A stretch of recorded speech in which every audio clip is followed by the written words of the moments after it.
अस्सलामु अलैकुम वरहमतुल्लाहि वबरकातुहू। लो जी नाज़रीन, अपना वीर अपना फ़िल्मी डॉक्टर मुश्ताक अनवर खान आपसे मुख़ातब है। आज जो मेरा मौजूद जो टॉपिक है वो है जी ख़ारिश के बारे में। ख़ारिश होती क्यों है, इसका इलाज क्या है, किसकी वजह से होती है और इसके लिए क्या करना चाहिए। आज मैं 2-3 आपको टोटके बताने जा रहा हूँ, घरेलू टोटके, इतने आसान टोटके, इतने सस्ते टोटके। इंशाअल्लाह इसके इस्तेमाल करने से आपको जो ख़ारिश का प्रॉब्लम है, चंबल का प्रॉब्लम है, जलन वगैरह होती है, ज़ख्म बन जाते हैं, तो इसके लिए इसके इस्तेमाल करने से इंशाअल्लाह आपको इस ख़ारिश से इंशाअल्लाह हमेशा-हमेशा के लिए जान छूट जाएगी। तो ये चलते हैं जनाब अली, ख़ारिश होती क्यों? ख़ारिश हमेशा आप लोगों को जनाब अली खुश्की की वजह से होती है। अगर एक दफ़ा ख़ारिश इंसान को शुरू हो जाए तो फिर बहुत देर के बाद वो रुकती है। इसके लिए इंसान खुजली करता है, ख़ारिश करता है, इसके अलावा और उसके पास कोई हल ही नहीं होता।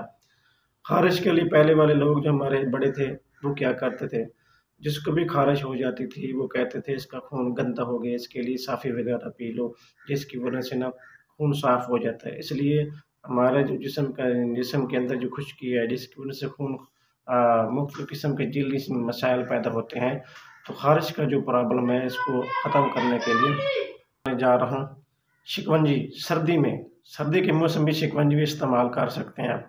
डॉक्टर साहब, सर्दी के मौसम में शिकंजी शिकंजी तो ठंडी होती है। जी, गर्मी की वजह से तो आप लोगों को जनाब अली ख़ारिश हुई है।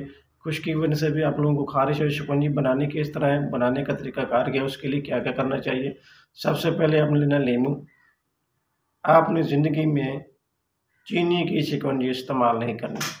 शिकंजी जब भी इस्तेमाल करनी है, गुड़ के पानी की इस्तेमाल करनी है, गुड़ की इस्तेमाल करनी है। उसके अंदर आप 2 बड़े साइज़ के नींबू निचोड़ें, उसके साथ आप साबुत धनिया के 10-12 पत्ते लें और 10-12 पत्ते पुदीने के लिए उसको मिक्स करें। मिक्स करने के बाद शिकंजी के अंदर इसको सुबह, दोपहर, शाम इसको इस्तेमाल करें। दूसरा टोटका जो आपको बताने जा रहा हूँ वो है दही का टोटका। दही जल्द के लिए बहुत इंतहाई फ़ायदेमंद है। बहुत ज़्यादा फ़ायदेमंद है, ये जल्द के लिए बहुत ज़बरदस्त है और जल्द को नरम करने के लिए ये उसके लिए भी बहुत ज़बरदस्त है, क्योंकि इसके अंदर वाफ़िर मिकदार में क्लींज़र मौजूद होते हैं, क्लींज़र जो जल्द को साफ़ करते हैं। सबसे पहले आपने 3 चम्मच अब ले लें जनाब अली दही के और इसके अंदर जनाब अली आपने जनाब अली पपीता के 5 चम्मच उसके ले लें, इसको मिक्सर बना लें।